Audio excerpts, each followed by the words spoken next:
ఇక బ్రేకింగ్ చూస్తున్నాం. బడ్జెట్ పై కేసీఆర్ చేసిన వ్యాఖ్యలకు భట్టి గట్టి కౌంటర్ వేస్తూ ఫైర్ అయ్యారు. అడ్డగోలుగా గాలి మాటలు మాట్లాడితే ఎలా అని కేసీఆర్ ను ప్రశ్నించారు. ఎవరిని చీల్చుతారు, ఏం చెండాడుతారు అని భట్టి నిలదీశారు. గత ప్రభుత్వం వ్యవసాయానికి 26,000 కోట్లు పెడితే మేము 72,000 కోట్లు పెట్టామన్నారు. ఇక 10 ఏళ్లు మహిళలకు రుణాలు ఇవ్వలేని కేసీఆర్ ఇప్పుడు గాలి మాటలు మాట్లాడుతున్నారని భట్టి మండిపడ్డారు. కేసీఆర్ బీజేపీ సూచనల మేరకే హడావిడిగా వచ్చి వెళ్లారని సెటార్లు వేశారు. దళిత బంధు పథకాన్ని తీసుకొచ్చి కేసీఆరే ఆ పథకానికి నిధులు కేటాయించలేదన్నారు. ఇక బడ్జెట్లో సంక్షేమం, అభివృద్ధికి పెద్దపీట వేశారన్నారు.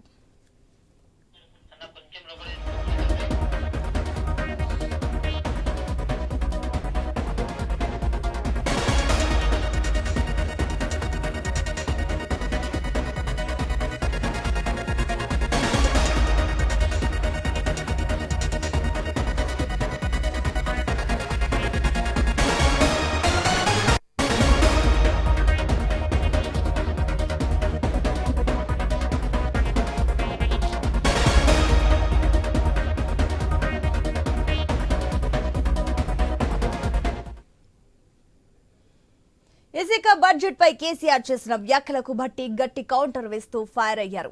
అడ్డగోలుగా గాలి మాటలు మాట్లాడితే ఎలా అని కేసీఆర్ ను ప్రశ్నించారు. ఎవరిని చీల్చుతారు, ఏం చెండాడుతారు అని భట్టి నిలదీశారు. గత ప్రభుత్వం వ్యవసాయానికి 26,000 కోట్లు పెడితే మేము 72,000 కోట్లు పెట్టామన్నారు. ఇక 10 ఏళ్లు మహిళలకు రుణాలు ఇవ్వలేని కేసీఆర్ ఇప్పుడు గాలి మాటలు మాట్లాడుతున్నారని భట్టి మండిపడ్డారు.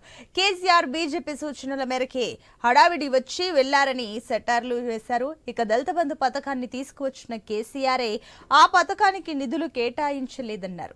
బడ్జెట్లో సంక్షేమం, అభివృద్ధికి పెద్దపీట వేశామన్నారు.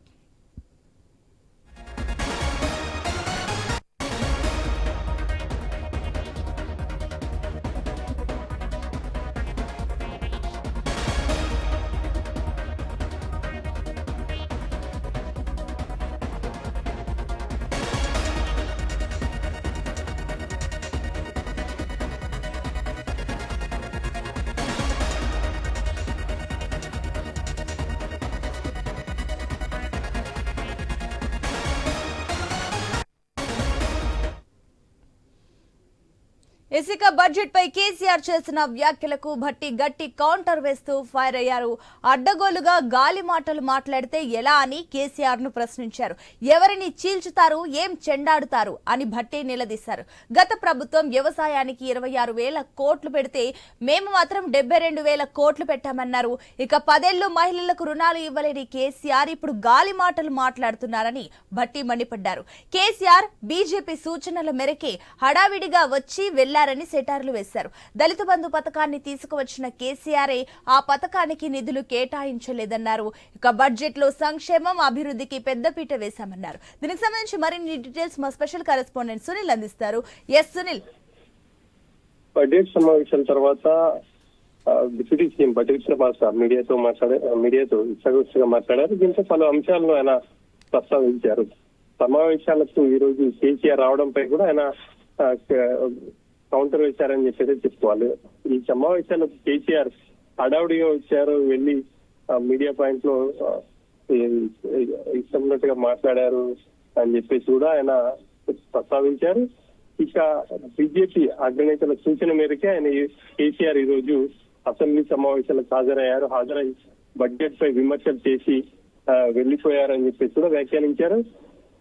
ఇక ప్రధానంగా నిన్న కేంద్రం నుంచి రాష్ట్రానికి రావాల్సిన నిధుల విషయంలో కావచ్చు, ఇక పునర్విభజన అంశాలు ఇంకా అట్లాగే ఉండిపోయాయి. దానికి సంబంధించి అసెంబ్లీలో చర్చ జరిగింది. ఆ చర్చకు హాజరవ్వకుండా కేసీఆర్ ఈ రోజు అసెంబ్లీకి రావడం చూస్తుంటే విడ్డూరంగా ఉంది అని చెప్పేసి కూడా బట్టి చెప్తున్నారు.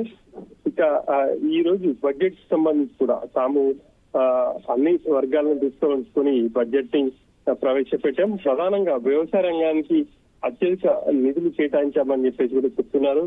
సంక్షేమం, అభివృద్ధి రెండింటికి సంబంధించి బడ్జెట్ లో పెద్దపీట వేశామని చెప్పేసి కూడా బట్టి చెప్తున్నారు. ప్రధానంగా హైదరాబాద్ నగరాభివృద్ధికి సంబంధించి 10,000 కోట్ల రూపాయలు కేటాయించాం. గతంలో ఏ ప్రభుత్వం కూడా హైదరాబాద్ నగరానికి సంబంధించి పెద్ద ఎత్తున నిధులు కేటాయించలేదు.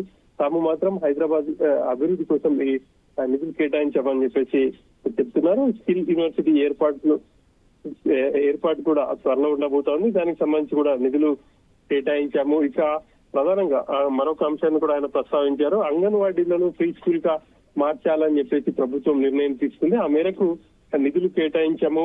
ఒక కొత్త ఒరవడికి శ్రీకారం చుట్టబోతున్నామని చెప్పేసి బట్టి విక్రమార్క చెప్తున్నారు. ఆరోగ్య హెల్త్ విషయానికి సంబంధించి ఈ బడ్జెట్ లో కూడా దాదాపు గతానికంటే కూడా ఎక్కువ నిధులు కేటాయించే మౌలిక సదుపాయాల వసతుల కోసం కావచ్చు, లేకపోతే హాస్పిటల్ అభివృద్ధి కోసం కొత్త కాలేజీలలో అక్కడ ఉన్నటువంటి మౌలిక సదుపాయాలు కావచ్చు, డాక్టర్ల హెల్త్ కోసం తాము ప్రత్యేకమైనటువంటి చర్యలు తీసుకుంటున్నామని చెప్పేసి కూడా బట్టి చెప్తున్నారు. ఇక గత ప్రభుత్వం తీసుకొచ్చినటువంటి దళిత బంధు అంశంకి వచ్చినప్పుడు కేసీఆర్ ఆ పథకాన్ని తీసుకొచ్చారు, ఆయన నిధులు కేటాయించలేకపోయారు అని చెప్పేసి కూడా బట్టి విక్రమార్క వ్యాఖ్యానించారు. ఇక మహిళలను కోటీశ్వరులను చేయాలన్న లక్ష్యంతో మహిళా సంఘాలకు తాము రుణాలు ఇవ్వాలని చెప్పేసి నిర్ణయించాం. కొత్తగా వాటికి సంబంధించి కూడా మహిళలకు రుణాలు ఇవ్వబోతున్నాం. యంగ్ ఇండియా స్కిల్ యూనివర్సిటీని కూడా ఏర్పాటు చేయబోతున్నాం. ఇది దేశానికి మార్గదర్శకం కాబోతుంది అని చెప్పేసి కూడా బట్టి విక్రమార్క చెప్తున్నారు. Right Sunil, thank you.